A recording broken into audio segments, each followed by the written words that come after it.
October 2024 తులారాశి higher education 5వ స్థానం. శని సొంత ఇంట్లో ఉన్నాడు, బాగానే ఉంది. అదేవిధంగా ద్వితీయ సప్తమాధిపతి కుజుడు కూడా చూస్తాడు. ఇప్పుడు 21 నుండి డైరెక్ట్ గా ఫోకస్ చేస్తూ ఉంటారు. ఏదైనా కాంపిటేటివ్ ఎగ్జామ్స్ ప్రిపేర్ అవుతున్నా కూడా గట్టిగా ప్రిపేర్ అవ్వటం, మీ యొక్క ఎనర్జీస్ ను పెడతారు.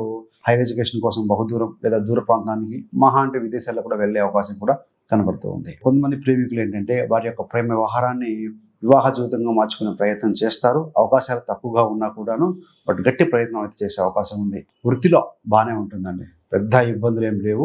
సో టెక్నాలజికల్ ఫీల్డ్ లో ఉన్న వారికి ఎక్సలెంట్ గా ఉంటుంది, డోంట్ వరీ. అదేవిధంగా అకౌంట్స్, ఫైనాన్స్, సిఏ, ఆర్ట్స్ సంబంధించిన గ్రూప్ లో ఉన్న వారికి కూడా బాగుంటుందని చెప్పాలి. ఈ యొక్క జీవిత భాగస్వామి ఉద్యోగం చేస్తూ ఉంటే స్త్రీలు కానీ పురుషులు కానీ హార్డ్ వర్క్ తో పైకి వస్తారు. మరి వ్యాపారంలో ఎలా ఉంటుందంటే వ్యాపారాధిపతి కుజుడు కేంద్ర మరియు కోణ స్థానంలో ఉంటారు. 20 వరకు ఉన్నంత స్పీడ్ లేకపోయినా 21 నుంచి కొంచెం పర్వాలేదన్నట్టుగా ఉంటుంది. So you have to put efforts. కొత్త కొత్త మార్గాలు వెతుక్కునే ప్రయత్నం చేస్తారు కూడా.